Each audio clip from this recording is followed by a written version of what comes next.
আল্লাহ নবী সাহাবী হযরত ওমর রাদিয়াল্লাহু তাআলা আনহু যুবক ছেলেটাকে পাঠিয়ে দিলেন। আল্লাহ নবী সাহাবী হযরত ওমর সাহাবী খানা যুবক ছেলে খানা আল্লাহ নবীর হুজরা মুবারকে চলে গেলেন। ইয়া রাসূলুল্লাহ হাবিবাল্লাহ, ইয়া রাসূলুল্লাহ হাবিবাল্লাহ।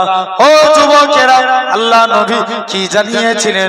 ওগো বাবা যুবক, বলো তো দেখি কি এমন অন্যায় করেছো? যুবকটা বলে, ইয়া রাসূলুল্লাহ হাবিবাল্লাহ, ইয়া রাসূলুল্লাহ হাবিবাল্লাহ, হুজুর আমি যা অন্যায় করেছি আমার গুনাহটা মনে হয় আল্লাহ পাকের এরকম ভাবে আজকে দিনে আপনাকে বলতে পারবো না। আল্লাহ নবী বলে, কি এমন অন্যায় করেছো বলো? ইয়া রাসূলুল্লাহ হাবিবাল্লাহ, এরকম ভাবে কি এমন অন্যায় করেছো? আল্লাহ নবী বলে, বাবা যুবক, তোমার গুনাহটা কি আল্লাহ পাকের জমিনের চাইতেও বড়? যুবকটা কাঁদে আর বলে, ইয়া রাসূলুল্লাহ হাবিবাল্লাহ, হুজুর আমার অন্তর বলে, হুজুর আমার দিল বলে, হুজুর আমি যা গুনাহ করেছি আমার গুনাহটা মনে হয় আল্লাহ পাকের প্রথম আসমানের চাইতেও বড়। যুবক ছেলে কানা বলে, ইয়া রাসূলুল্লাহ হাবিবাল্লাহ, আল্লাহ নবী বলে, বাবা যুবক, বলো তো দেখি তোমার গুনাহটা কি আল্লাহ পাকের এরকম ভাবে সাত তবক আসমানের চাইতে বড়? যুবকটা কাঁদে আর বলে, ইয়া রাসূলুল্লাহ হাবিবাল্লাহ, আমি যা অন্যায় করেছি আমার গুনাহটা মনে হয় আল্লাহ পাকের সাত তবক আসমানের চাইতে বড়। যুবকটা কাঁদে আর বলে, ইয়া রাসূলুল্লাহ হাবিবাল্লাহ, ইয়া রাসূলুল্লাহ হাবিবাল্লাহ। ও যুবকেরা, আল্লাহ নবী কি জানিয়েছিলেন? ওগো বাবা যুবক, বেরিয়ে যাও, বেরিয়ে যাও, কি এমন অন্যায় করেছো বলো? যুবকটা বলে, হুজুর আমার গুনাহ মনে হয় আল্লাহ পাকের আরশে মুআল্লা চাইতেও বড়। আল্লাহ নবী বলে, কি এমন অন্যায় করেছো বলো? যুবকটা কাঁদে আর বলে, ইয়া রাসূলুল্লাহ হাবিবাল্লাহ, প্রতিদিন মানুষকে কবরস্থ করা হয়, কবর দিয়ে যখন যে যার বাড়ি ফিরে চলে যায় আমি কাফনখানা কবরের মধ্যে ঢুকে মাটিখানা সরিয়ে দিয়ে কাফনখানা খুলে নি, সেটা বিক্রি করে জীবিকা নির্বাহ করি। আল্লাহ নবী কি বলেছিলেন? বাবা যুবক, তুমি আল্লাহর কাছে তওবা করো, আল্লাহ তোমায় মাফ করে দিবে। এ নওজোয়ান যুবক ছেলেকারা আমার আল্লাহর কাছে কেঁদে কেঁদে ফরিয়াদ করেছিলেন। যুবক ছেলেকারা বলে, ইয়া রাসূলুল্লাহ হাবিবাল্লাহ, হুজুর আমি এর থেকেও বড় অন্যায় করেছি। কি এমন অন্যায় করেছো বলো? ইয়া রাসূলুল্লাহ হাবিবাল্লাহ, প্রতিদিন মানুষকে যখন কবরস্থ করা হয়, হুজুর একজন মহিলা কবরস্থ করা হয়েছে, আমি তার কাফনখানা খুলে যখন বেরিয়ে যাব আমি মহিলার খপ্পরে পড়ে গেলাম। এ নওজোয়ান যুবকেরা, আল্লাহ নবী বলে, বাবা এরকম ভাবে কি এমন অন্যায় করেছো? ইয়া রাসূলুল্লাহ হাবিবাল্লাহ, প্রতিদিন ওই মেয়ে ছেলেটাকে কবরস্থ করা হয়, কবর দিয়ে যখন যে যার বাড়ি ফিরে চলে যায়, হুজুর আমি কাফনখানা খুলে যখন কবর থেকে উঠে যাব, কে যেন আমায় ইবলিসে চক্রান্ত করে বলে, ওরে বোকা যুবক, ওরে আহম্মক যুবক, তোর মতো কি বোকা কেউ আছে যেই মেয়েটাকে দেখার জন্য মদিনার শিল্পপতি ছেলেরা লাইন দিয়ে দাঁড়িয়ে থাকতো, আজকে তুই সেই মেয়েটাকে একা ছেড়ে দিয়ে পালিয়ে যাও? ইয়া রাসূলুল্লাহ হাবিবাল্লাহ, হুজুর আমি মেয়েটার সাথে জিনায় লিপ্ত হয়ে গেলাম, জিনাখানা কমপ্লিট করে যখন আমি কবর থেকে চলে যাব, ইয়া রাসূলুল্লাহ হাবিবাল্লাহ, হুজুর আমায় কে যেন মেয়ের গলা করে বলে, ওরে বোকা যুবক, কাল পর্যন্ত আমি পবিত্র অবস্থায় কবরে এসেছি, তুই আমায় অপবিত্র করে দিলি, কাল কিয়ামতের ময়দানে আল্লাহ দরবারে মামলা দায়ের করে দিলাম। ইয়া রাসূলুল্লাহ হাবিবাল্লাহ, হুজুর আমি কবর থেকে চলে এলাম এমন সময়তে এই জন্য আমি কাঁদতে লাগি। আল্লাহ নবী কি বলেছিলেন? ও বাবা যুবক, তুমি আমার আল্লাহর কাছে তওবা চাও, বেরিয়ে যাও, বেরিয়ে যাও। তোমার গুনাহটা আল্লাহ পাকের দরবারে মাফ হবে কি এটা আমি নবী জানি না। তুমি এখান থেকে চলে যাও। যুবক ছেলেরা সিজদায় পড়ে তওবা চাইতে লাগে। এরকম ভাবে 40 দিন কেটে গেল। আমার আল্লাহ পাক জিবরাইল আমিনকে পাঠিয়ে দিলেন, হে হযরত জিবরাইল চলে যাও চলে যাও, আমার রাসূলুল্লাহকে জানিয়ে দাও ওই গুনাহগার যুবকের জীবনের গুনাহটাকে আমি আল্লাহ ক্ষমা করে দিয়েছি। যাও তাহলে আল্লাহর কাছে খালেস অন্তরে তওবা চাও, বলি ইনশাআল্লাহ। জোর করে বলি আল্লাহ কবুল করেন। আলহামদুলিল্লাহ বলি জোর করে আলহামদুলিল্লাহ।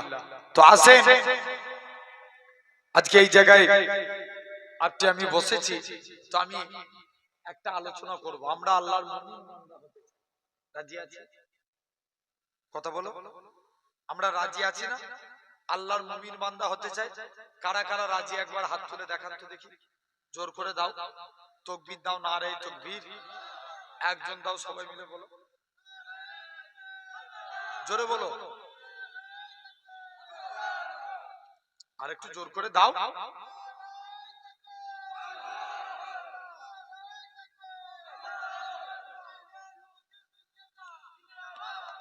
আলহামদুলিল্লাহ, হাত থামা। আল্লাহর মুমিন বান্দা হতে চাই তো? আচ্ছা, ওয়াজ শোনার জিনিস না বুঝার জিনিস? জোরে বলো, বুঝার জিনিস। বুঝলে আবু বকর, না বুঝলে আবু জেহেল। আমরা কার দলে থাকবো? আবু বকরের দলে কারা? আর একবার হাত দাও, নারে তাকবীর। হাত তুলো, আল্লাহ দেখছে, নারে তাকবীর। এই যে হাত তুলছে এটা দেখছে কে? হাত দাও, অনেক আছে তুলে নেই। এই হাত তুলছে এটা দেখছে আল্লাহ। মুসা নবী আল্লাহকে একদিন জিজ্ঞেস করছে, আল্লাহ আমি দেখতে চাই দুনিয়ার সবথেকে নিকৃষ্ট ব্যক্তিকে। আল্লাহ বলছে, মুসা তুমি অমুক রাস্তায় যে দাঁড়াও, যে প্রথমে হেঁটে হেঁটে যাবে সে হবে সবথেকে নিকৃষ্ট। মুসা নবী বলছে, আল্লাহ আমি দেখতে চাই দুনিয়ার জমিনের নেককার মানুষকে। আল্লাহ বলছে, মুসা তুমি ওই রাস্তাতেই দাঁড়াও, যে রিটার্ন ফিরে আসবে সে হবে নেককার। মুসা নবী তো কনফিউজ, আল্লাহ এটা কেমন করে সম্ভব? এক ওই লোকটাই আবার রিটার্ন ফিরে আসছে। মুসা নবী কনফিউজ, আল্লাহ এটা কেমন করে সম্ভব? মুসলমান করে ছেলে মেয়েরা, আব্বারা, তরুণেরা, এ নবী প্রেমিকেরা, আমার আল্লাহ জানিয়েছিলেন, এ আমার কালিমুল্লাহ, এ আমার নবী মুসা ওই বান্দাখানা যখন রাস্তা দিয়ে হেঁটে হেঁটে যাচ্ছিল, তার ছেলেখানা বলে, আব্বা জান দুনিয়া বড় না আসমান বড়? বাপখানা জবাব দেয়, বাবা ছেলে দুনিয়া থেকে প্রথম আসমান বড়। ছেলে আবারও বলে, ও জনমদাতা বাপ, প্রথম আসমান বড় না দ্বিতীয় আসমান? দ্বিতীয় আসমান বড়। দ্বিতীয় আসমান বড় না তৃতীয় আসমান? তৃতীয় আসমান বড়। এরকম ভাবে 7 তবক আসমান বড়। ছেলে আবারও বলে, আব্বা জান 7 তবক আসমানের থেকে কি বড়? বাপ খানা জবাব দেয়, বাবা ছেলে 7 তবক আসমানের থেকে আমি তোর আব্বা, আমার গুনাহ খানা বড়। ছেলে আবারও বলে, ও জনমদাতা বাপ, আপনার গুনাহ থেকে কি বড়? বাপ খানা জবাব দেয়, বাবা ছেলে আমার গুনাহ থেকে আমার আল্লাহ পাকের দয়া, আল্লাহর রহমত খানা বড়। হে নওজোয়ান যুবকেরা, আমার আল্লাহ জানিয়েছিলেন, হে আমার কালিমুল্লাহ, হে আমার নবী মুসা, আমি আল্লাহ পাক তার এতটুকু কথাকে কবুল করে নিয়েছি। আমি আল্লাহ কবুল করে নিয়ে আমার বান্দাটার জীবনের পাহাড় পাহাড় গুনাহটাকে আমি আল্লাহ ক্ষমা করে দিয়েছি। আমি আল্লাহ মাফ করে দিয়েছি। তাহলে ওয়াজ বুঝার জিনিস, বুঝার জিনিস। আমরা আল্লাহর মুমিন বান্দা হতে চাই, এমনি এমনি হয়ে যাবে? 4টে কাজ করা লাগবে। টোটাল একটু সরাসরি দাও, টোটাল 4টে। 1 নাম্বার, আল্লাহর মুমিন বান্দা হতে গেলে নাম্বার 1 জবানের হেফাজত করা লাগবে। কিসে? জবানের। আল্লাহ রাসূল হাদিস পাকের মধ্যে বলছেন, মিন লিসানিহি ওয়া ইয়াদিহি। আগে হাতের কথা বললো না, আগে মুখের কথা। ইয়াদিহি মানে হাত, আর লিসানি মানে মুখ। এখন বলেন, রাসূল বলছে তোমরা প্রকৃত মুসলমান হতে গেলে মিন লিসানিহি ওয়া ইয়াদিহি। আগে কিসের কথা বললো? মুখের কথা। তোমরা জবানের হিফাজত করো। আল্লাহ রাসূল বলছেন তোমরা দুই পায়ের মধ্যবর্তী স্থান লজ্জাস্থান আর দুই চোয়ালের মধ্যবর্তী জিহ্বা, এই দুটো জিনিসের হিফাজত করলে আমি রাসূল আল্লাহ জান্নাতের জিম্মাদার হয়ে যাব। আরেকটু জোরে হোক। তাহলে জবানের হিফাজত করা লাগবে, বলি ইনশাআল্লাহ। এক সাহাবী, সে প্রতিদিন, এখন তার দুইটা বদ অভ্যাস ছিল। কটা? দুইটা। এক নাম্বার, সে মদ খেত। কি খেত? মদ। দুই নম্বর জিনা করত। এখন আল্লাহ নবীর কাছে একদিন গেছে, নবীর কাছে যে বলছে ইয়া রাসূলুল্লাহ, হাবিবাল্লাহ, হুজুর আমি আপনার কাছে এসেছি, আমি ভালো হতে চাই, আমাকে একটু আমল বলুন তো।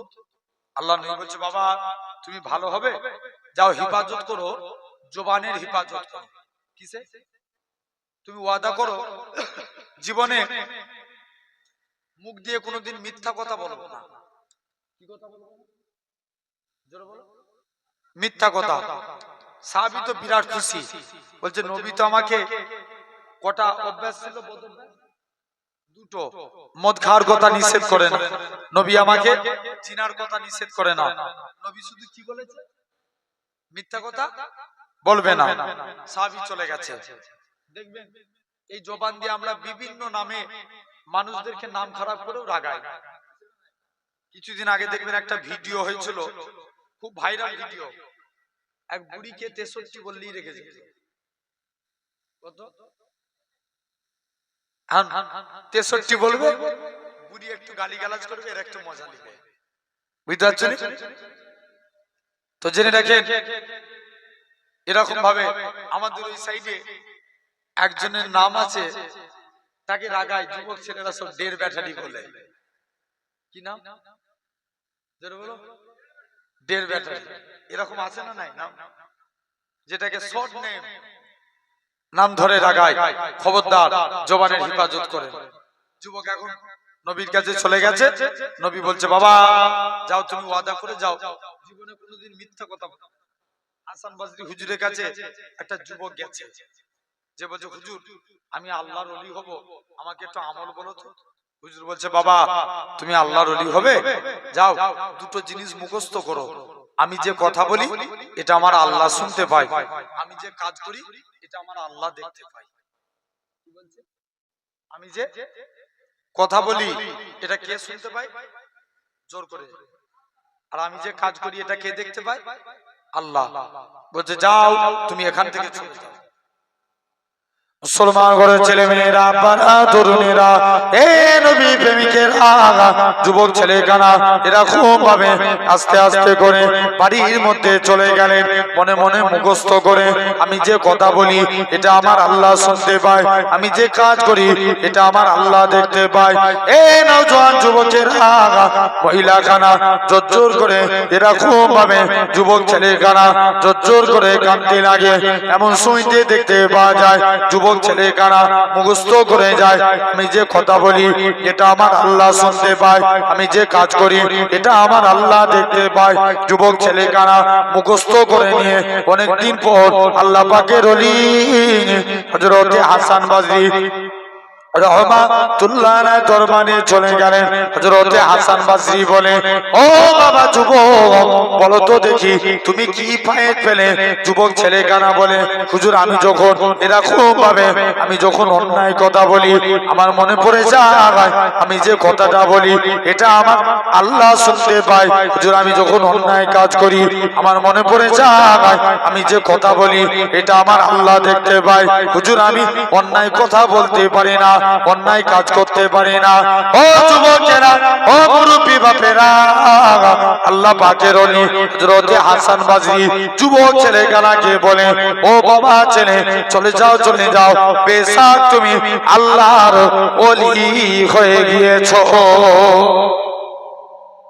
যাও তোমায় আর কোনো কাজ করা লাগবে না। তাহলে জবানের হিফাজত করেছে, তাহলে আমরাও করব।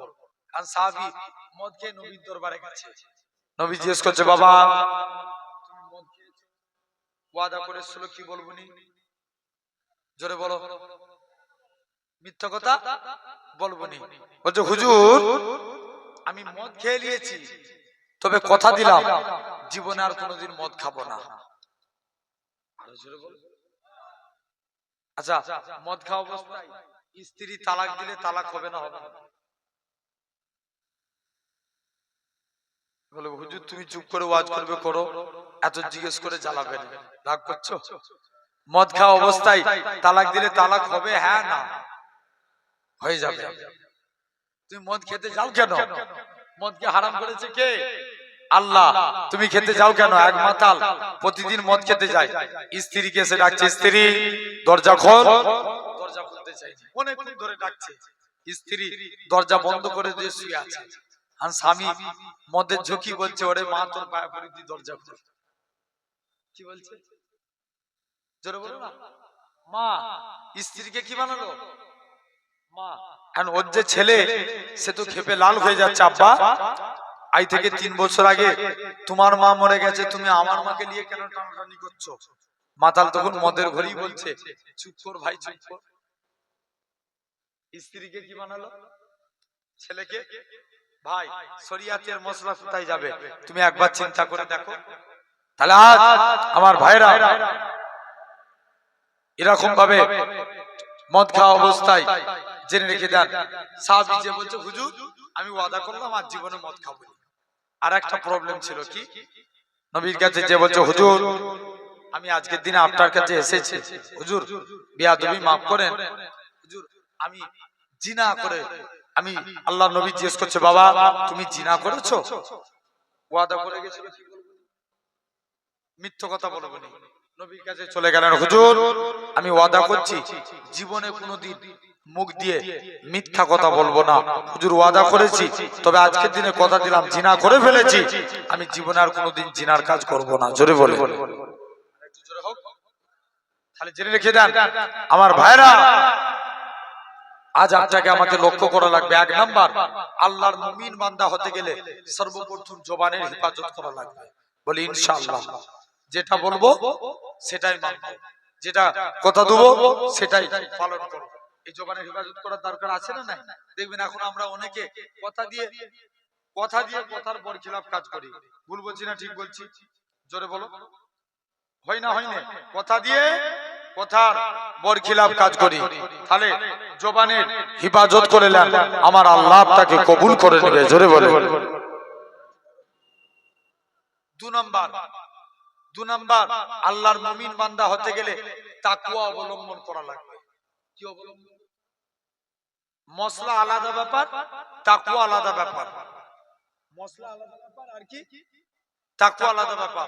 আল্লাহ পাক কুরআন পাকের মধ্যে বলছেন, ইয়া আইয়ুহাল্লাযীনা আমানুত্তাকুল্লাহ, হে বিশ্বাসী বান্দারা তোমরা আমি আল্লাহ আমাকে ভয় করো। আবার আল্লাহ কুরআনের মধ্যে বলছেন, আলা ইন্না আউলিয়াল্লাহি লা খাউফুন আলাইহিম ওয়া লা হুম ইয়াহজানুন। এখানে খাউফ মানেও ভয় করা, আর তাকওয়া মানেও ভয় করা। খাউফ মানে শুধু ভয়, খাউফ মানে কি? শুধু ভয় করা। আর তাকওয়া, তাকুল্লাহ শব্দটি তাকওয়া জেনে রেখে দেন থেকে এসেছে। এর মানে আল্লাহকে ভয় করে গুনাহ থেকে দূরে সরে থাকা। কাকে ভয় করে?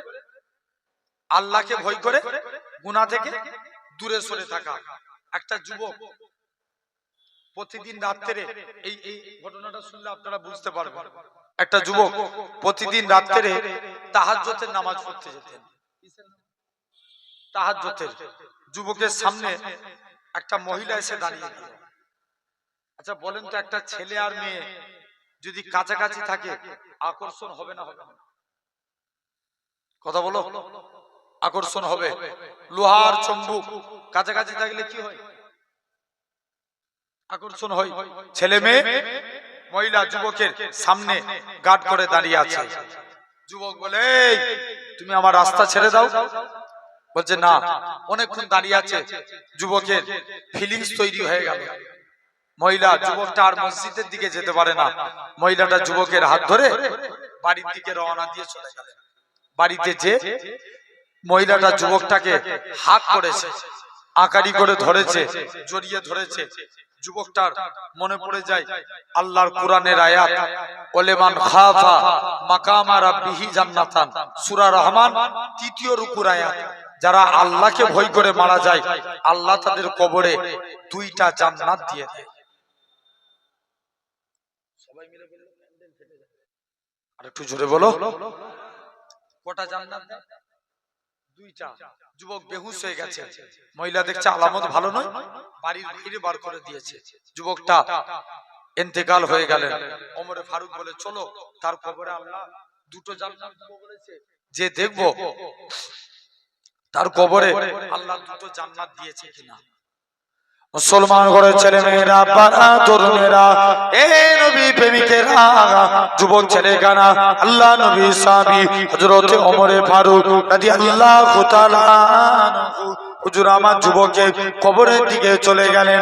প্রথমবার সালাম দেয়, আসসালামু আলাইকুম, ইয়া আহলাল কবর। প্রথমবার সালাম দেয়, কোনো আওয়াজ আসে না।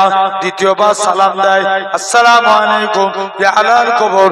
দ্বিতীয়বারও সালাম দেয়, কোনো আওয়াজ আসে না। তৃতীয়বার সালাম দেয়, আসসালামু আলাইকুম, ইয়া আহলাল কবর।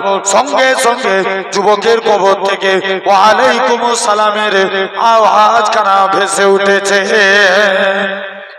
নওজোয়ান যুবকেরা, যুবক ছেলে কানা বলে, হযরত ওমরে ফারুক বলে, আল্লাহ নবী সাহাবী হযরত ওমর রাদিয়াল্লাহু তাআলা আনহু হুজুর আমার যুবকের কবরের দিকে তাকিয়ে তাকিয়ে বলে, এ রাসূলুল্লাহ সাহাবী, এ হযরত ওমর। হযরত ওমর বলে, ওগো বাবা যুবক, বলো তো দেখি আমার আল্লাহ কি তোমার কবরে 2টা জান্নাত দিয়েছে কিনা?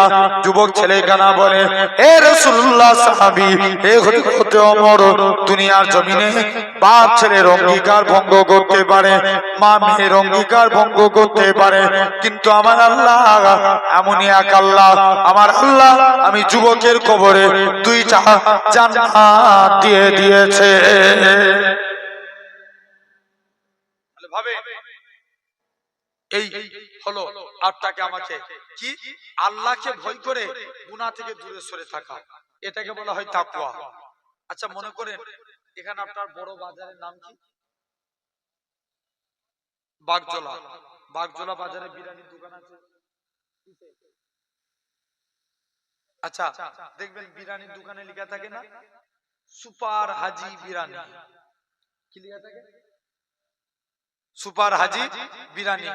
তারপরে লেখা থাকে হালাল চিকেন নো বিফ। মানে কি? মুরগির বিরিয়ানি চলবে আর চলবে নাকি গরু চলবে না। হালাল চিকেন আমি বোঝানোর জন্য বলছি। একটা হিন্দু লোক দোকান করেছে, একটা মুসলমানদের কর্মচারী রেখেছে, লিখে দিয়েছে হালাল চিকেন নো বিফ। আচ্ছা বলো তো ওই বিরিয়ানি দোকানে বিরিয়ানি খাওয়া যায় যাবে? জোর করে বলো, চলবে? চলবে না। ওই বিরিয়ানির দোকানে বিরিয়ানি খাওয়া চলবে না? আমি বলে যাচ্ছি হ্যাঁ চলবে। যদি বলেন কেন? শরিয়াতের মশলা আলাদা ব্যাপার, আমি আবারও বলছি মশলা আলাদা, তাকওয়া আলাদা। শরিয়াতের মশলা অনুযায়ী হালাল খাদ্য খাওয়া জায়েজ না না জায়েজ? জায়েজ। আচ্ছা যদি ওই দোকানে লেখা থাকতো হারাম চিকেন নো বিফ, কোন মুসলমানদের ছেলে ওখানে পা মারাতো? কোনদিন পা দিত না। যেহেতু লেখা আছে হালাল চিকেন, তাই সবাই চলে যাচ্ছে। এটা শরিয়াতের মশলা অনুযায়ী খাওয়া জায়েজ, কিন্তু তাকওয়াতান ক্ষেত্রে কি চলবে? জোরে বলো। তাকওয়া মানে কি? যারা আল্লাহকে ভয় করে সে ভাববে যে মুরগি জবাই ঠিক হয়েছে, কারণ অনেকে দোয়া জানে না, অনেকে মুরগি জবাই দোয়া জানে না। মুরগির দোকান করে দিয়েছে, সাইনবোর্ডে লিখে দিয়েছে হালাল চিকেন, দোয়া জানে না, বলছে চালিয়ে দিই 786 বলে মুরগি হালাল হবে। এই জোরে বলো। বুঝার বিষয় ভাই। অনেকে দেখবেন পিসাবে পানি লাইন নাই, মুরগি বলে। আচ্ছা যদি বাগজোলায় কোন একটা মুরগির দোকান ঘোষণা করে 50 টাকা কেজি সেল সেল সেল। এখন বলো তো এই 8 ঘোড়া, তাই তো 8 ঘোড়ার একটা মানুষ এই গ্রামে থাকবে না লাইন লেগে যাবে? লাইন লেগে যাবে। দেখবেন অনেকে হাফ কান করে মুরগি জবাই করে। ভুল বলছি না ঠিক বলছি? ফরজ তালাক করে দিয়ে। তাহলে যারা তাকওয়া অবলম্বন করবে তারা মনে করবে না এর মুরগি জবাই হয়তো ঠিক নাও হতে পারে, তাই এই জায়গায় খাওয়া যাবে না। জেনে রেখে দেন আমার ভাইরা, আব্বারা, তরুণেরা, দেখেন আমি আসছি এক্ষুনি, আরো ডিটেলসে বললে বুঝতে পারবেন। তো এরকম ভাবে মনে করেন আপনি ইস্তেঞ্জা করেছেন, লুঙ্গিতে একটু বা দেখবেন উঠে দাঁড়ান, একটু বা দুটো বা প্রস্রাব পড়ে যায় না লুঙ্গিতে? আরে হ্যাঁ না বলবে তো? এটা অনেকের প্রবলেম হয়, প্রস্রাবের টোবা লেগে যায়। দেখবেন পরিমাণ দেখতে হবে, যদি পরিমাণ খুব বেশি হয় লুঙ্গি চেঞ্জ করা লাগবে, আর যদি অল্প পরিমাণ হয় যেই জায়গাটায় নাপাকি লেগেছে ভালো করে ধৌত করে নামাজ পড়া যাবে। কিন্তু যে তাকওয়া অবলম্বন করবে তার ক্ষেত্রে চলবে না। জেনে রেখে দেন আমি নিজের চোখে দেখা আমার পীরনগরের হুজুর নানা জান হুজুর কেবলা ইস্তেঞ্জা করে আল্লাহর ওলিরা তাকওয়া অবলম্বন করতেন। যখনই ইস্তেঞ্জা করতেন হুজুর কেবলা আমি দেখেছি হুজুর কেবলা ইটের আপনার ঢিলা কুলুকের ব্যবহার করতেন, কুলুক ব্যবহার করতেন। আমার ভাইরা, আব্বারা, তরুণেরা, এরকম ভাবে জেনে রেখে দেন। তাহলে আজ এই তাকওয়া অবলম্বন করেছে আল্লাহর ওলিরা। দেখেন তারা তাকওয়া অবলম্বন করেছে, এক একজন উচ্চ তবকার আল্লাহর ওলি হয়েছে। জোরে বলবে না? আর একটু জোরে বলো। বড় পীর আব্দুল কাদের জিলানী। কোন আব্দুল কাদের? একটা মুরিদ মনে মনে নিয়ত করছে আজকে হুজুরের হাতে মুরিদ হব, আগে দেখবো হুজুর আমল কেমন করে। যদি আমল ঠিক হয় আল্লাহর ওলি বলে মানবো, নচেত মানবো না। এসে দেখে নাকি বড় পীর আব্দুল কাদের জিলানী বাড়িতে শুধু ফরজ নামাজটা জামাতের সঙ্গে আদায় করে, সুন্নত পড়ে নেয়। মুরিদ বলছে আল্লাহ এই কি পীর সুন্নত পড়ে নেয়? মুজমায়ে ওয়াজ শরীফ কিতাবের মধ্যে এসে আল্লাহ নবী বলছে জোহরের ফজিলত প্রসঙ্গে যদি কোনো ব্যক্তি জোহরের 4 রাকাত সুন্নাত বাড়িতে আদায় করে আর 4 রাকাত জামাতের সঙ্গে আদায় করে, আল্লাহ তাদের রুজিতে বরকত দেয়। জোর করে বলো। তো বড় পীর আব্দুল কাদের জিলানী জামাতের সঙ্গে ফরজ নামাজ পড়তেন। মুরিদ বলছে এই ব্যাপার ছাড়া গেল। নেক্সট শুনেছি আল্লাহর ওলিরা রাত জেগে ইবাদত করে, যে দেখবো হুজুর কেমন রাত জেগে ইবাদত করে। যে দেখে নাকি বড় পীর আব্দুল কাদের জিলানী সারা সারা রাত ঘুমিয়ে ঘুমিয়ে কাটিয়ে দেয়। মুরিদ বলছে আল্লাহ এই কি পীর, পরের টাইম হয়েছে। ওলি আল্লাহদের প্রতি ইলহাম হয়, ইলহামে একটা আওয়াজ আসছে আব্দুল কাদের সবাই যখন ঘুমিয়ে পড়েছে তুমি আজকের দিনে তুমি জেগেছিলে, আব্দুল কাদের যাও তুমি এখান থেকে চলে যাও। আব্দুল কাদের জিলানী রাহমাতুল্লাহ আলাইহি এরকম ভাবে আব্দুল কাদের জিলানী বলে সবাই যখন ঘুমিয়ে পড়েছিলে তুমি আল্লাহকে রাজি করে ফেলেছো, এর বিনিময়ে কি চাও? আব্দুল কাদের জিলানী বলে আল্লাহ তুমি আমাকে মোটা বানিয়ে দাও। জোরে বলো না, মোটা মোটা বানিয়ে দাও। মুরিদ বলছে আল্লাহ হুজুর কি আর দোয়া খুঁজে পাই না, বারে বারে মোটা হওয়ার কেন দোয়া চাই? দ্বিতীয় দিন দেখে আল্লাহ তুমি আমায় মোটা বানিয়ে দাও, তৃতীয় দিন আল্লাহ মোটা বানিয়ে দাও, সেম দোয়া চাইছে। মুরিদ বলছে আল্লাহ এই কি পীর যাই যে হুজুরের কদমে পড়ে গেছে।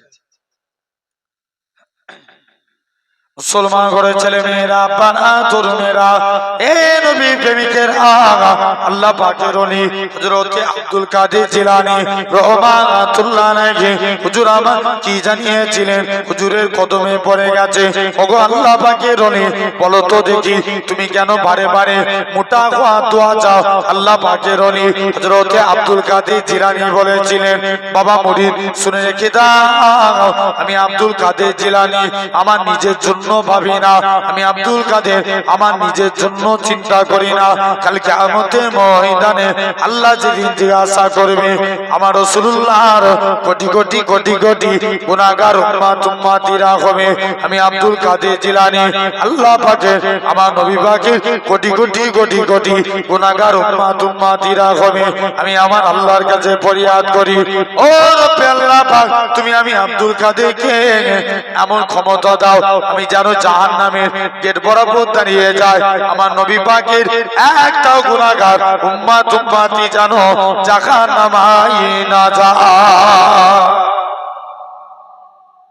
সেই হাক্কানি আল্লাহর ওলি তাকওয়া অবলম্বন করেছে, মাঝে মাঝে জিকির করতে করতে বেহুশ হয়ে যেতে, মনে মনে করছে আল্লাহ সব মুরিদরা যে কান্ত হুজুর আপনি আমাদের পীর হন, আব্বা হন, আপনি বারে বারে এত কাঁদে, আপনি বেহুশ হয়ে যান, আমরা ভাবি মাঝে মাঝে যে হুজুরের কি হয়ে গেল রে বাবা।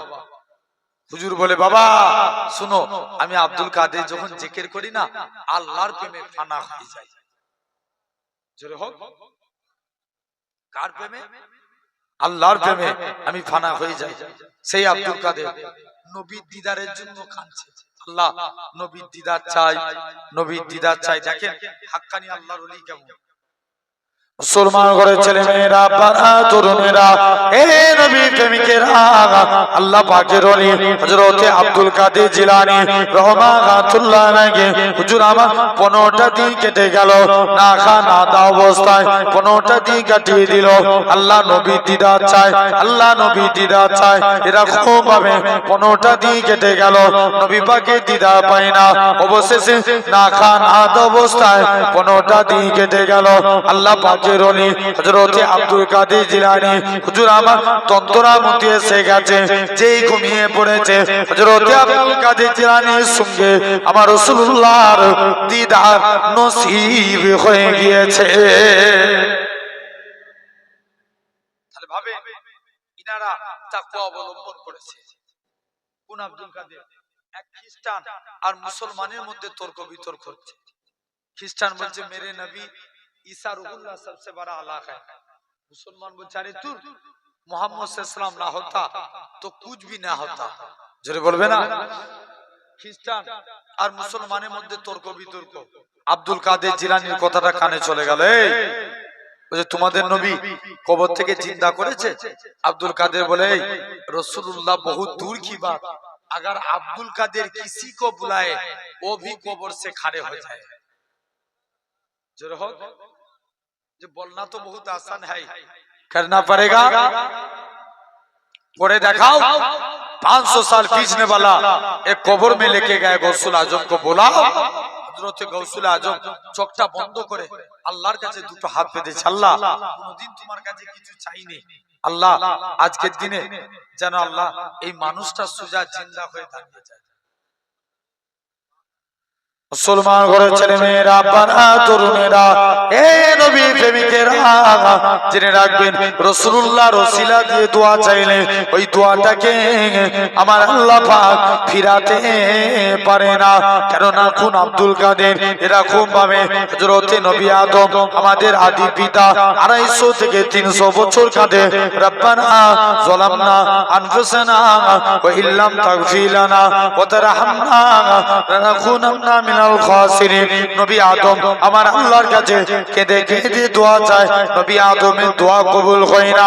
অবশেষে নবী আদম আল্লাহর কাছে কেঁদে কেঁদে ফরিয়াদ করে, আল্লাহ পাক আপনার নামের সঙ্গে লা ইলাহা ইল্লাল্লাহ, আল্লাহ এটা মানে আমি আদম জানি, এটা মানে আপনি ছাড়া কোনো উপাস্য নাই, আপনি ছাড়া কোনো মাবুদ নাই, আল্লাহ মুহাম্মাদুর রাসূলুল্লাহটাকে আমার আল্লাহ জানাবে। এ নবী আদম, আল্লাহ নবী আদম বলবে আল্লাহ কুল মাখলুকের মধ্যে শ্রেষ্ঠ মহামানব, সেই মহামানবের ওসিলা দিয়ে দোয়া চাই, আল্লাহ আপনি আমি আদমের ফরিয়াদ কি কবুল করে নেন। এরকম ভাবে আমার রাসূলুল্লাহর ওসিলা দিয়ে দোয়া চাইলে ওই দোয়াটাকে আমার আল্লাহ পাক ফিরাতে পারে না। হযরত আব্দুল কাদের জিলানী বলে আল্লাহ এখান থেকে যদি মানুষটা না উঠে রাসূলুল্লাহর অপমানের ব্যাপার আছে, নবী পাকের খাতিরে আমি আমি আব্দুল কাদেরের জবানটা যেন মিস না হয়ে যায়। ও যুবকেরা, আল্লাহ পাকের ওলি হযরত আব্দুল কাদের জিলানী কুম বিজনিল্লাহ বলে ওই কবরবাসী সুজা জিন্দা হয়ে দাঁড়িয়ে যায়। সেই আব্দুল কাদের, তাহলে ভাবে ইনারা ছিলেন হাক্কানি আল্লাহর ওলি, তাকে অবলম্বন করেছে, আল্লাহ কবুল করে নিয়েছে। জোরে হয় না? দাদা হুজুরের এক খলিফা ছিলেন হাওড়া উলুবেরিয়ায়, নাম হাফেজ জামাল উদ্দিন রহমাতুল্লাহ আলাইহি। রাস্তা দিয়ে উপার হতে গেলে রোড অ্যাক্সিডেন্টে ইন্তেকাল করে গেলেন। ভারতের নিয়ম, অ্যাক্সিডেন্ট হলে কি করতে হবে? পোস্টমর্টম।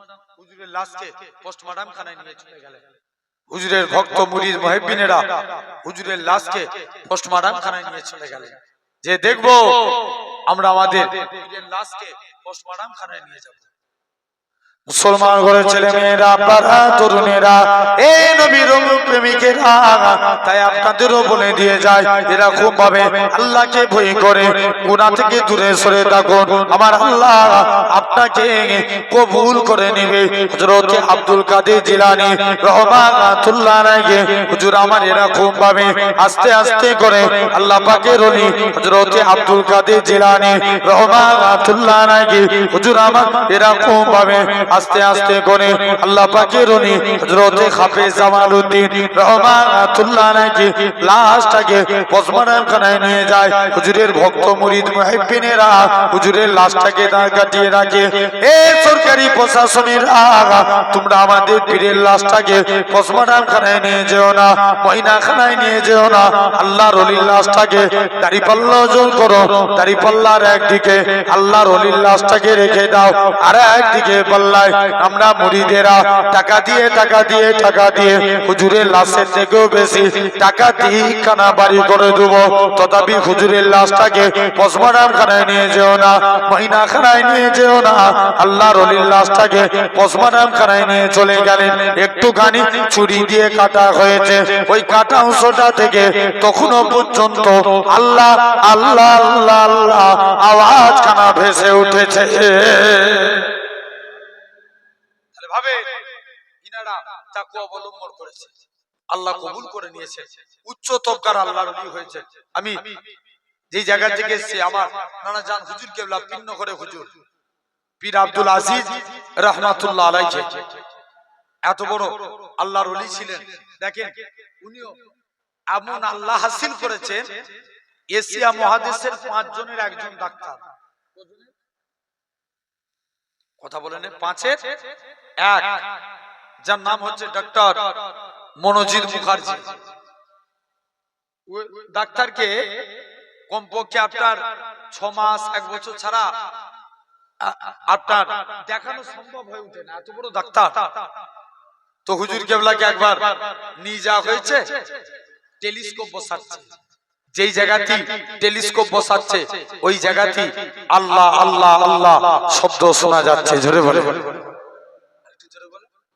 তারপর থেকে ওই ডাক্তার বাবু পুরো হুজুর কেবলার ফ্যান হয়ে গেছে। যখনই আপনার ইন্তেকালের সময় তো হুজুর কেবলা লাশ দেখতে আসেন, 3 দিন রাখা হয়েছে। উনার বলছে আজ আমাদের বিজ্ঞান ফেল, বলছে বিজ্ঞান বলছে মানুষের মরণের 6 ঘন্টার মধ্যে পচনের সৃষ্টি হয়ে যায়।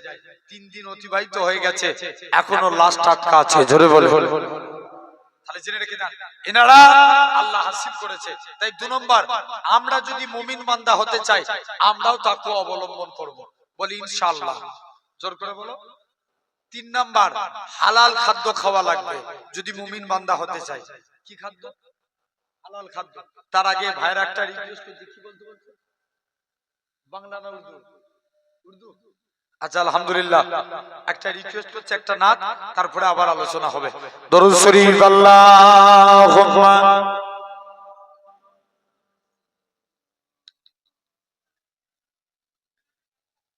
হ্যাঁ বাংলাও কোনটা? আচ্ছা অন্য একটা বলি না, একবার দরুদ শরীফ আল্লাহুম্মা।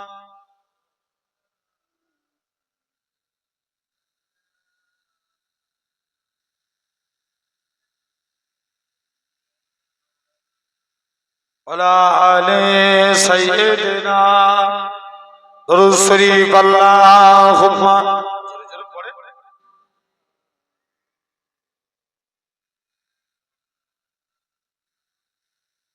ওয়ালা আলে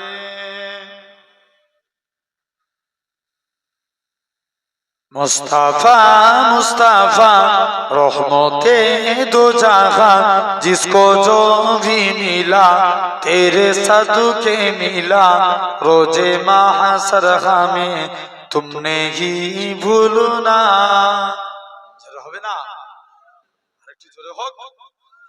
मुस्तफा मुस्तफा रहमते दो जहां जिसको जो भी मिला तेरे सदके मिला रोजे महशर में तुमने ही भूलना या हबीबी मोहम्मद मैं कहता रहा नूर के मोतियों की लरी बन गए नूर के मोतियों की लरी बन गए आयातों से मिला था रहा आयाते फिर जो देखा तो ना ते नबी बन गए आयातों से मिला था रहा आयाते फिर जो देखा तो नाते नबी बन गए मुस्तफा मुस्तफा रहमते दो जहां जिसको जो भी मिला तेरे सदके मिला रोजे महशर में तुमने ही भूलना जब हुआ तस्कीरा उसने महबूब का वो दोहा के दिया उल्का मार पर लिया जब हुआ तस्कीरा उसने महबूब का वो दोहा कह दिया उल्का मार पर लिया वो दोहा कह दिया उल्का मार पर लिया आयातों की तिलावत होती रहेगी ना तो भी बन गई बातों भी बन गई ना तो भी बन गई बातों भी बन गए मुस्तफा मुस्तफा रहमते दो जहां जिसको जो भी मिला तेरे सदके मिला रोजे महशर में तुमने ही भूलना मुस्तफा मुस्तफा रहमते दो जहां जिसको जो भी मिला तेरे सदके मिला रोजे महशर में तुमने ही भूलना जो भी आंसू बगे मेरे सरकार के सबके सब अब्रे रहमत के छींटे बाने सबके सब अब्रे रहमत के छींटे बाने छा गई राती जब जुल्फे गिरा गई जब तबा सुन किया चांदनी बन गई जब तबा सुन किया चांदनी बन गई मुस्तफा मुस्तफा रहमते दो जहां जिसको जो भी मिला तेरे सदके मिला रोजे महशर में तुमने ही भूलना अल्लाहुम्मा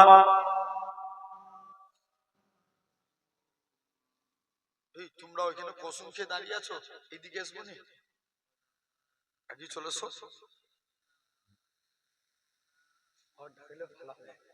ওদের অভ্যাস দাঁড়িয়েছি আওয়াজ ডাকো পালিয়ে যাবে কত যাচ্ছে এই টুপি মাথায় দিয়া সাদা জামা ভাই যাই দরুদ শরীফ আল্লাহুম্মা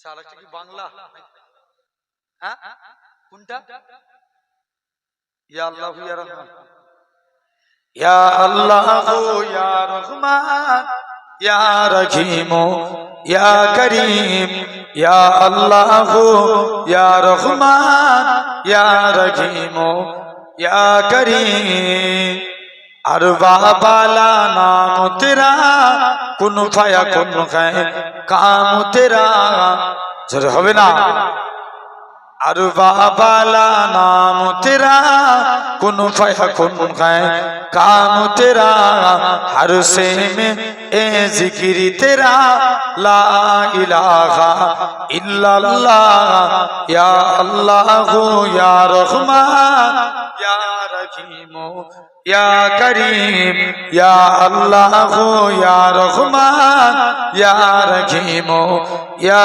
करीम जत है तेरी ला महदूद हर से में तू है मौजूद जोर है ना अरे तू जोर है ना जत है तेरी ला महदूद हर से में तू है मौजूद एक तू ही सबका माबूद ला इलाहा इल्लल्लाह या अल्लाह या रहमान या रहीम या करीम नूर इलाही जब चमका सल्ले अला का शोर हुआ जर्रा जर्रा कहने लगा ला इलाहा इल्लल्लाह या अल्लाह या रहमान या रहीम या करीम अल्लाह हुक्मा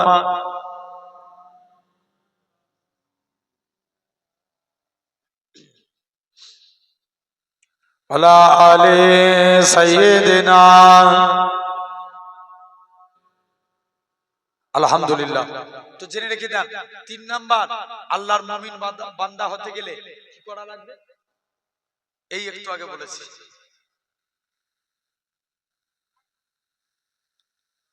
ইয়েস, হালাল খাদ্য খাওয়া লাগবে। এখন জেনে রেখে দেন হালাল খাদ্য খান, আল্লাহর মুমিন বান্দা হয়ে যাব। জোরে বলে। এখন সমাজে সুদখোর বেড়েছে না কমেছে? জোরে বলো। বেড়েছে না? আচ্ছা, সুদ খেলে সুদ খাওয়া হারাম না হালাল? আগে জোরে বলো। হারাম। এক চাচা প্রতিদিন মসজিদে বসে বসে শুধু আল্লাহ আল্লাহ জিকির করছে। হুজুর বলছে, আগো চাচা তুমি যে জিকির করো তোমার সংসার চলে কি করে? চাচা বলছে, বাবা তুই বুঝবি না, আমার বাপের যত জমি জায়গা ছিল সব বিক্রি করে দিয়েছি, ব্যাংকে মোটা অঙ্কের টাকা ডিপোজিট করে রেখে দিয়েছি, সুদ তুলি খায় আর আল্লাহ আল্লাহ করি। জোরে বলো। সুদ খায় আর কি করে? আল্লাহ আল্লাহ করে। হুজুর বলছে, আগো চাচা সুদ খাওয়া গুনাহ তুমি জানো না? বলছে, জানি তো, ওই জন্য ব্যাংকের বই আমার নামে করে রাখিনি, আমার স্ত্রীর নামে করে রেখেছি। কত চালাক বলেন দেখিনি। তাহলে জেনে রেখে দেন, এই হারাম খাদ্য থেকে আমরা দূরে সরে থাকবো, আল্লাহর উপরে ভরসা করে। রিজিকের মালিক আল্লাহ, আল্লাহ রুজি জিম্মাদার হয়ে যাবে। জোরে বলবে না। রিজিকের মালিক কে? আল্লাহ। হাবিবে আজমি বলে আল্লাহর একজন ওলি মাহবুব বান্দা ছিলেন। হুজুরের স্ত্রী খুব কড়া মিজাজের ছিল। স্ত্রী বলে, আগো স্বামী তুমি কোন মালিকের কাজ করো, এই মালিক চেঞ্জ করো, অন্য মালিক ধরো। হাবিব আজমি বলে, স্ত্রী সবর কর, আমার মালিক যেদিন দিবে না ছপ্পর ফাড় কে দিবে। জোরে বলবে না। বলছে, রোজই তো বলছো তোমার মালিক দিবে দিবে, দিবেটা কবে? এই টাকা না নিয়ে ঘর ঢুকলে ঘরই ঢুকতে তো। হুজুর কাজ করতেন কি? জঙ্গলে বসে বসে আল্লাহকে সিজদা দিতেন। সারা দিন আল্লাহকে সিজদা দিয়ে আল্লাহর কাছে দুটো হাত পেতেছে, আল্লাহ কোনোদিন কিছু চাইনি, স্ত্রীর মনে আশা কিছু রুজির জিম্মাদার হয়ে যাও। হুজুর হাত পাতলেন, হুজুরের হাতে কোনো টাকা এলো না, মনটা বড় খারাপ। আল্লাহ স্ত্রীর কাছে যে কোন মুখ নিয়ে দাঁড়াবো? মুসলমান করে ছেলে মেয়েরা, বাবা তরুণেরা, এ নবী প্রেমিকেরা, আল্লাহ পাকের ওলি হযরতে হাবিবে আজমি রহমাতুল্লাহ আলাইহি হুজুর আমার বাড়ির দিকে চলে গেলেন। হুজুরের লক্ষ্য পড়ে গেল, হুজুরের বাড়িতে মেহমানদারি হয়। হাবিবে আজমি চিন্তার মধ্যে পড়ে যায়, আল্লাহ পাক আমি ভুল করে কি অন্য মানুষের বাড়িতে চলে এসেছি, আমি কার বাড়িতে এসেছি? আরেকটু আগিয়ে গেলেন, যে দেখে নাকি হুজুরের স্ত্রী রাতে গুছা গুছা টাকা আছে। হুজুরের স্ত্রী বলে, ও আমার স্বামী, তুমি যে মালিকের কাজ করো, তোমার মালিকটা কি বন নয়? তোমার মালিকটা দয়ালু। দুইটা লোক পাঠিয়েছিল, চালটা লাটা দিয়ে বলে গেছে হাবিব আজমিকে বলে দিবে সে যেন তার মালিকের আরো বেশি বেশি করে কাজ করে। তার মালিকটা কি বন নয়? দোয়া করে দিয়ে যাবে। ও যুবকেরা, আল্লাহ পাকের ওলি হযরত হাবিব আজমি রহমাতুল্লাহ আলাইহি হুজুর আমার কি জানিয়েছিলেন, হুজুর আমার কি বলেছিলেন? ও বাবা মুরিদ, হযরত হাবিব আজমি বলে, ও আমার স্ত্রী শুনে রেখে দাও, আমি যে মালিকের কাজ করি, আমার মালিকটা দুনিয়ার কোনো মালিক নয়, আমার প্রভুটা দুনিয়ার কোনো প্রভু নয়। আমার মালিক হলো তামাম মালিকের মালিক, রাজাধিরাজ আমার আল্লাহ পাক। আমি আমার আল্লাহ মানে আল্লাহর জিম্মাদার। তাহলে আপনি আমিও রিজিকের মালিক, আল্লাহ রুজির জিম্মাদার হয়ে যাবে। হালাল খাদ্য খান, বলেন ইনশাআল্লাহ। খাবো তো নাকি? একটা যুবক প্রতিদিন টুপি সেলাই করে জীবিকা নির্বাহ করত, এটা হালাল না? জোর করে বলো। হালাল খাদ্য, টুপি সেলাই করতেন, জীবিকা নির্বাহ হতো। যুবক ছেলে একদিন রাস্তা দিয়ে হেঁটে হেঁটে যাচ্ছেন। ওই দেশের এক রানীমা ছিলেন, খুব অসৎ প্রকৃতির। রানীমা বলে তার দারোয়ানদেরকে বলে, আমার দাসীরা, তোমরা যদি কোনো সুদর্শন যুবক দেখতে পাও আমার বাড়িতে নিয়ে আসবে। যুবক ছেলেটাকে হাতে ধরে বাড়ি নিয়ে চলে গেছে। যুবক যে বলে, যে দেখি উপায় কি আছে। রানীমার কাছে চুপ করে যে রানীমার কাছে পৌঁছে গেছে। রানীমা বলে, যুবক তোকে কাজ করা লাগবে না, তুই আমার বাড়িতে থাক, এর বিনিময়ে আমি তোকে অনেক অনেক টাকা দেবো, তুই আমার কথা মতো চল। রানীমা বলছে না। যুবক বলছে না, মনে মনে করছে আল্লাহ চিরজীবন আমল করেছি, আমার সামনে একটা বিকেল এসেছে, জীবনের আমলগুলো বরবাদ হয়ে যাবে যদি আমি এই বিকেলে পা দিয়ে দিই। যুবকটা মনে মনে নিয়ত করছেন, আল্লাহ উপায় কি আছে? মুসলমান ঘরে ছেলে মেয়েরা, আব্বারা, তরুণেরা, এ নবী প্রেমিকেরা, যুবক ছেলে কানা, এরা খুব ভাবে আস্তে আস্তে করে রানীমার বাড়ির দিকে চলে গেলে। রানীমার বাড়ি থেকে বলে, আমি আজকের দিনে দরজা দিয়ে বেরিয়ে যাব। রানীমা বলে, না না না না, এটা মানা যাবে না, তুমি দরজা দিয়ে যেতে পারবে না, কেননা দরজার মধ্যে দারোয়ান মোতায়েন আছে, তুমি এখান থেকে যেতে পারবে না। ও যুবকেরা, এমন সময় যুবক ছেলে কানা বলে, আল্লাহ উপায় কি আছে? বলে, আমাকে উজু করতে দাও, আমি 2 রাকাত নামাজ পড়বো। উজু করে গেলেন যুবক ছেলেখানা, উজু করে ছাদের উপরে উঠে গেলেন। 2 রাকাত আল্লাহ পাকে শুকরিয়া নামাজ পড়লেন। শুকরিয়া নামাজ পড়ে আমার আল্লাহর কাছে কেঁদে কেঁদে ফরিয়াদ করে, আল্লাহ পাক আমার সামনে একটা বিকেল এসেছে, আমি যদি রানীমার খপ্পরে পড়ে যায় জীবনের আমলগুলো সব বরবাদ হয়ে যাবে। আল্লাহ তুমি আমায় হিফাজত করো, তুমি আমায় বাঁচাও আল্লাহ। আল্লাহ আপনি নাকি কোরআন পাকে ইরশাদ করেছেন, ওমাইয়া আল্লাহকে ফাকুয়া গাছবো, যে বান্দা নাকি আল্লাহ আপনার উপরে ভরসা করে আপনি তার জন্য যথেষ্ট হয়ে যান। আল্লাহ পাক আমি এখন নিরুপায় আল্লাহ আপনার উপরে ভরসা করে রইলাম। আল্লাহ যদি আপনি আমার কোনো কুলকিনারা না করেন আমি ছাদ থেকে লাফ মারবো, নিজেকে শেষ করে দেবো, তথাপিও রানীমার খপ্পরে পড়বো না।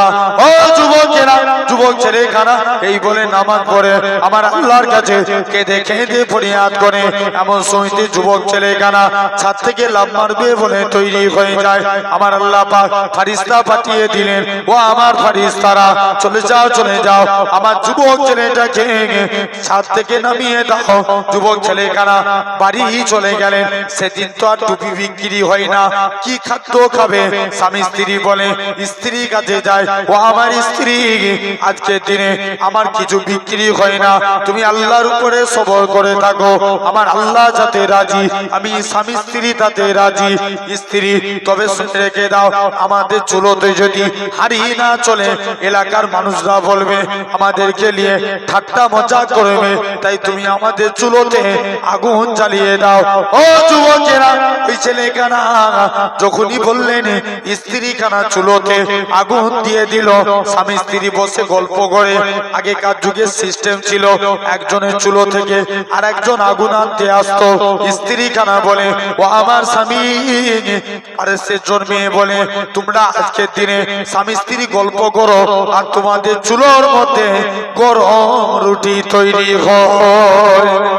ও যুবকেরা তাই বলে দিয়ে যায় আল্লাহর উপরে ভরসা করে হালাল খাদ্য খান, আল্লাহর মুমিন বান্দা হয়ে যাব। যুবক ছেলে কানা এরকম ভাবে চলতে লাগলেন।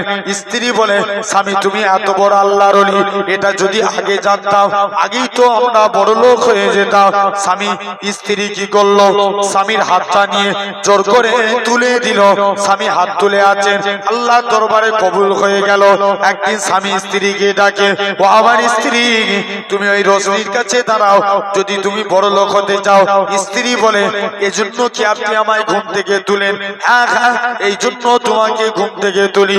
স্ত্রী খানা বলে না না না না আমি আর বড় লোক হতে চাই না, কেননা গত রাত্রে আমি শুয়ে পড়েছিলাম, আমি স্বপ্ন দেখলাম আমরা স্বামী স্ত্রী দুজনই ইন্তেকাল হয়ে গেছি।